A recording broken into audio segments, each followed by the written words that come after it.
dongeng yang begitu indah mengenai kisah 10 wali, bukan 9, 10, karena tambah sesi Tijenar jadi 10. Karena semuanya bersaudara, punya hubungan korobah. Nah kalau dihitung, setiap ada sunan yang wafat diganti.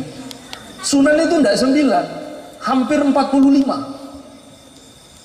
Tapi karena tuntutan wilayah harus 9. Nah, sunan itu sendiri, di antara para sunan, sunan itu sendiri sesuhunan, suhu yang dijunjung, yang dianggap guru besar, suhu, master, sunan. Nah, sunan dulu dibagi menjadi 3 kepemimpinan. Era pertama dipimpin oleh Sunan Ampel, Raden Rahmatullah, Ali Rahmatullah. Kemudian ada masa yang menjadi pimpinan 9 sunan pada masa Sayyid Muhammad Ainul Yakin atau Sunan Giri. Kemudian terakhir pada masa Sunan Kalijogo. Sunan Kalijogo itu bukan bertapa menjaga kali, menurut saya itu kurang kerjaan. Sunan Kaliyugo itu yang pas, yang tepat itu. Karena dulu di Jawa ini, dulu bahasa yang dipakai itu bahasa Kawi.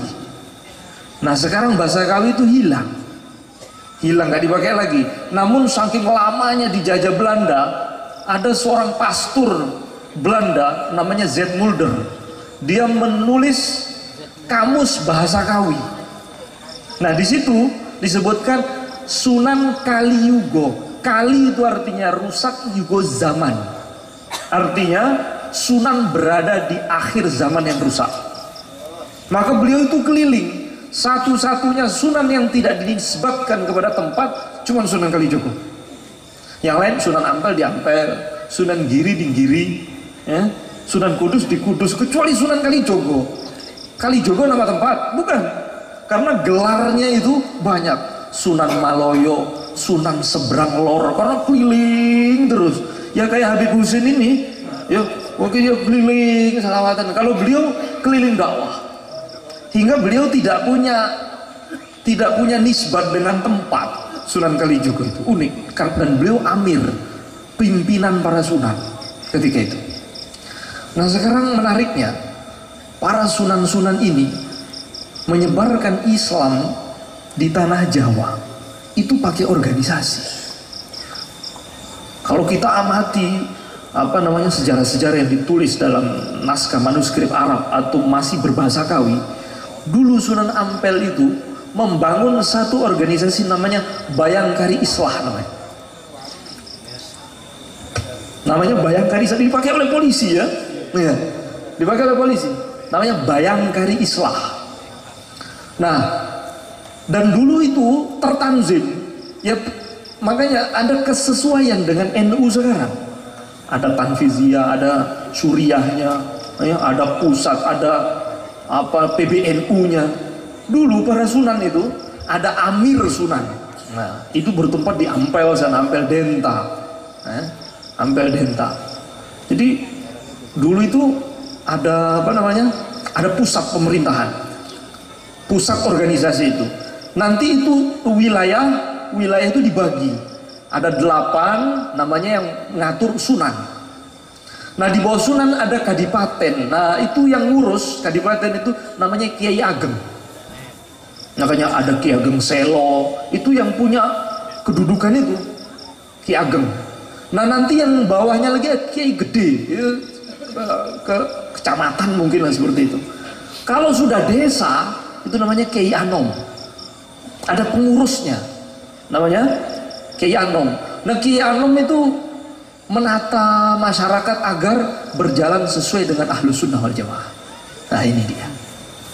Nah Kiai Anom itu bukan hanya ngurus masalah sholat dan lain sebagainya, tapi ada tugas desa unik ini dulu namanya Pamong Asmo. Menetapkan nama-nama orang tuh nggak sembarangan. Jadi kalau lahirnya Pon, Poniman, Ponijan, Legi, ya, Legiman, Legiem kalau perempuan, Kalau begitu dia namanya itu satuan-satuan hari gitu. Atau kalau pas lahir bakulnya jatuh buran begitu. Pokoknya hal yang pertama kali dilihat ya itu dinamakan anaknya. Ini umum. Nanti kalau aristokrat, orang-orang pejabat-pejabat tinggi, itu namanya binatang. Kebo kenongo, lembu suro, singo sari, mahapati gajah mada. Jenengan pingin nami anak kebo monggo ya. Lembu silakan, nggak ada yang menghalangi ya. Dulu nggak sembarangan mau namakan anak kebo ireng ya. Nggak sembarangan itu, ada dendanya. Ini sembarangan menamakan apa posisimu. Nah nanti kalau kelas atas raja-raja, nanti namanya itu benda-benda langit ya. Kartiko itu artinya bintang ya. Paku alam, mangku bumi itu. Ya begitu nama, berarti itu raja-raja itu apa namanya, pangeran-pangeran. Seperti misalnya apa Aryo Damar Wulan, itu nama atas semua itu. Nah itu berarti ini orang-orang kerajaan ini. Nah kalau kita melihat ini kerja Nahdlatul Ulama, seperti itu, tertanzim dari bawah. Kalau maka kita bersyukur kepada Allah Subhanahu wa taala, Allah panjangkan umur. Semoga Allah Subhanahu wa taala kuatkan Nahdlatul Ulama ini hingga terus eksis, bisa meneruskan perjuangannya Wali Songo sesuai simbol yang ada, yaitu bintang 9. Nah sekarang pertanyaan, Wali Songo itu siapa? Nah, Rasulullah SAW bersabda, kullu sababin wa nasabin maqtu'un yaumal qiyamah illa sababi wa nasabi. Setiap sebab dan nasab itu akan putus pada hari kiamat, kecuali ada sebab yang berhubungan denganku dan nasab berhubungan denganku.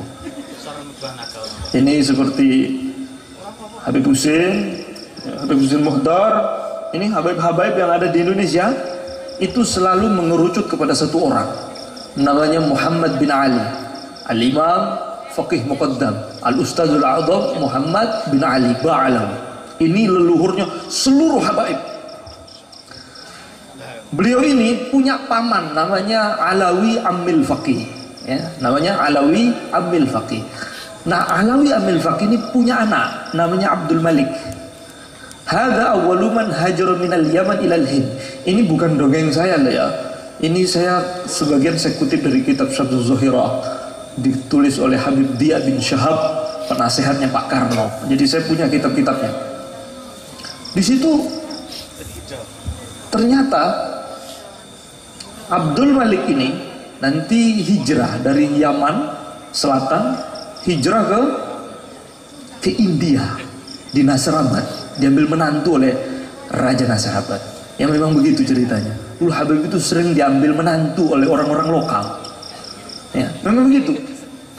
Kemudian Abdul Malik ini punya anak, ya, punya anak namanya Abdullah. Abdullah nanti punya anak namanya Ahmad Shah Jalal. Ahmad Shah Jalal ini nanti punya anak namanya Sayyid Jamaluddin Husain Akbar, atau dikenal dalam legenda Jawa namanya Syekh Jumadil Kubro. Syekh Jumadil Kubro ini kontroversial ya makomnya. Yang masyhur di Troloyo sana, saya sering ziarah di Troloyo ya, di Mojokerto. Namun sebagian ahli sejarah mengatakan di sana tuh di Waju, Sulawesi Selatan. Nah ini orang ajaib, makanya guru saya pernah bilang Jawa Timur itu beda. Loh kok beda? Karena kakeknya seluruh Wali Songo itu ada di sini. Beda. Karena ada di Jawa Timur. Itu Sayyid Jamaluddin Husain Akbar itu datang dari India. Itu 4 orang zamannya Hayam Wuruk. Dakwah 4 orang. Yang pertama namanya Syed Jamaluddin Husain Akbar, yang kedua namanya Maulana Maghribi ya, aslinya Maroko tapi tinggal di Gujarat. Kemudian ada namanya Syed Bakir. Syed Bakir ini seorang sayyid dari Iran, cuman tinggal di Gujarat. Tapi ini oleh orang Jawa panggilnya Mbah Subakir gitu.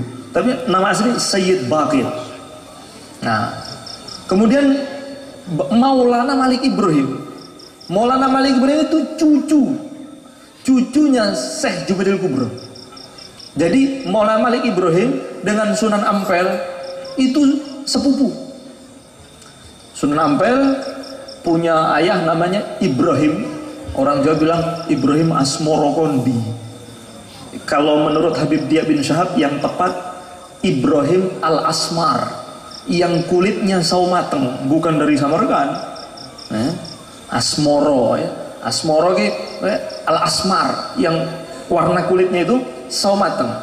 Nah, ini diambil menantu oleh Raja Campa. Nah, ini lahirlah Sunan Ampel. Jadi Sunan Ampel itu bukan orang Majapahit asli, tapi trans ya. Kalau leluhurnya itu diurut dari atas, dari Hadramaut. Dari Hadramaut. Kemudian dari Hadramaut, kemudian leluhurnya juga dari India. Kemudian Sunan Ampel punya ayah Ibrahim Ghazi tadi, diambil menantu sama Raja Campa, nikah dengan seorang wanita namanya Ratu Candaulan namanya.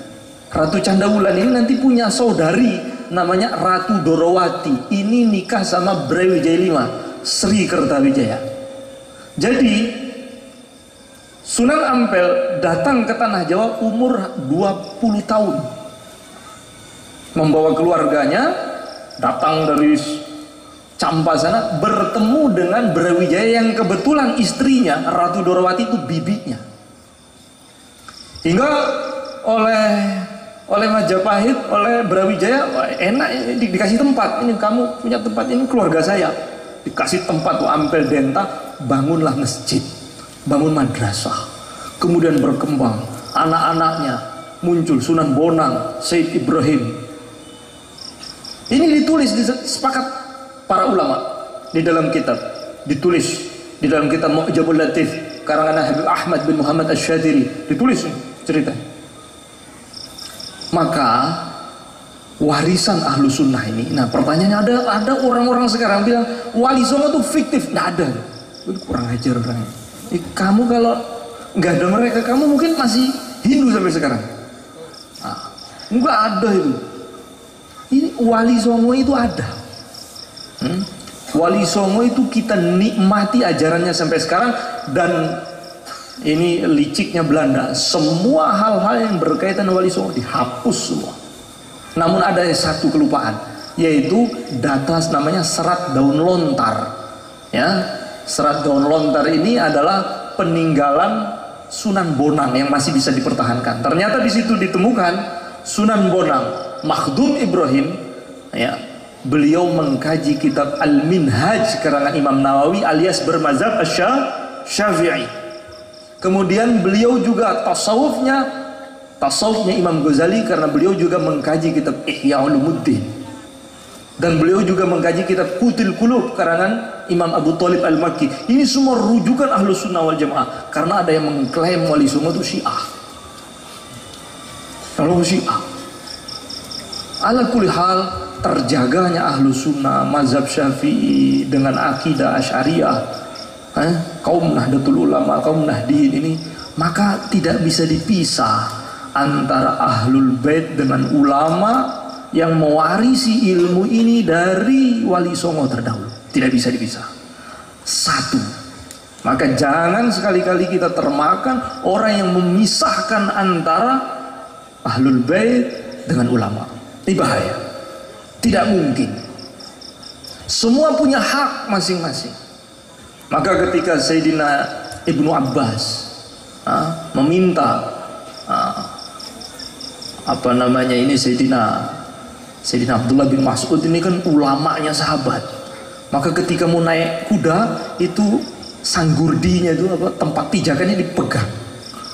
Maka Sayyidina Abdullah bin Mas'ud, apa-apaan ini Ibnu Ammi Rasulullah, wahai sepupu Rasulullah, ngapain begini nih? Beginilah yang diajarkan oleh Rasulullah untuk menghormati ulama. Maka seketika Abdullah bin Mas'ud mengambil tangannya Abdullah bin Abbas, dicium tangannya. Apa-apaan ini? Beginilah yang diajarkan Rasulullah, kami memperlakukan ahlul bait. Masing-masing itu ada haknya. Maka tidak boleh dipisah. Harus bersinergi. hingga umat Islam di Indonesia ini khususnya kaum Nahdiyin, nah kekuatan warisan ini harus dijaga. Karena NU itu sebenarnya simbol 9 itu merupakan tanda bahwasanya apa yang kita perjuangkan sekarang sebenarnya melanjutkan, ya, melanjutkan yang terdahulu. Ajaran-ajaran Wali Songo diteruskan. Kumpul Duru Wali Songo itu berdakwah itu kurang 50 tahun loh. Tapi hampir seluruh Nusantara masuk Islam, terutama di zaman Giri. Itu islamisasi besar-besaran. Bali, Lombok itu zaman Giri semua itu masuk Islamnya. Hebatnya Wali Songo itu. Dan mereka itu masih Sunan Ampel umur 20 tahun. Ada yang bisa mengislamkan negara umur 20 tahun. Saya tantang, mana? Gak ada. Terus mereka itu dengan kelembutan. Saya pernah duduk dengan mertua. Terus ada para ulama-ulama. Ada satu ulama tanya, kenapa Wali Songo itu dakwahnya relatif singkat, tapi hasilnya nyata dan besar? Itu nggak bisa dipungkiri. Saya punya murid belajar hadis dari Filipina. Saya tanya, Filipina dulu ada namanya kerajaan Solo namanya. Itu mayoritas Muslim. Yang membawa Islam ke Filipina namanya Sayyid Makhdum. Itu mayoritas Islam. Dijajah Portugis, habis semua. Dulu Manila itu ibu kotanya Filipina, Manila itu nama aslinya Fi Amanillah. Negara dalam keamanan dirubah jadi Manila. Indonesia dijajah Belanda 350 tahun. Kiai masih banyak, masjid masih banyak, ya, dengan Syafi'ul Mazhab, Asy'ariyul I'tiqad masih ada. Ini kan mental apa ini? Luar biasa orang Indonesia ini. Maka jangan sampai kita diadu domba, dibentur-benturkan dengan saudara-saudara Muslim kita yang lain. Nah, maka inilah ajaran yang dibawa oleh Wali Songo terdahulu. Nah, Wali Songo yang diantara yang saya tahu falsafah Wali Songo. Ini saya tutup pembahasan falsafah Wali Songo. Manusia itu tidak akan lepas dari dimensi waktu. Entah itu akan datang, telah lalu, dan sekarang sedang terjadi. Bisa keluar dari 3 dimensi waktu ini? Akan datang, sudah lewat, dan sekarang sedang terjadi? Nggak bisa. Sesuatu itu kalau tidak akan datang, sekarang dan sudah lewat. Maka Wali Songo mengatakan waktu. Karena orang Jawa itu cerdas. Makanya, kok itu kan Jawa, maksudnya goblok, maksudnya kok kan Jawa gak ngerti. Artinya ciri khas orang Jawa itu mudah mengerti. Namanya Jawa. Makanya kalau orang nggak paham Kak Jowo mudah paham. Maka dengan pemaparan yang singkat, nah, di antara ajarannya yang ditulis oleh sejarawan itu, manusia itu tidak akan lepas dari dimensi waktu. Hal-hal yang sudah berlalu itu terbagi menjadi 2, taat dan maksiat. Kalau taat, perjuangkan agar istiqomah. Kalau maksiat, taubat. Masa lalu orang hanya ada 2 ini aja. Masa lalu kalau tidak pernah maksiatnya taubat. Kalau taat, teruskan istiqomah. Kemudian yang akan datang, tawakal. Nggak usah dipikir. Dan yang sekarang sedang terjadi dibagi 2. Ada yang sesuai harapan, ada yang tidak. Yang sesuai harapan kita syukur, yang tidak sesuai harapan kita sabar. Wabillahi taufiq wal hidayah. Assalamualaikum warahmatullahi wabarakatuh.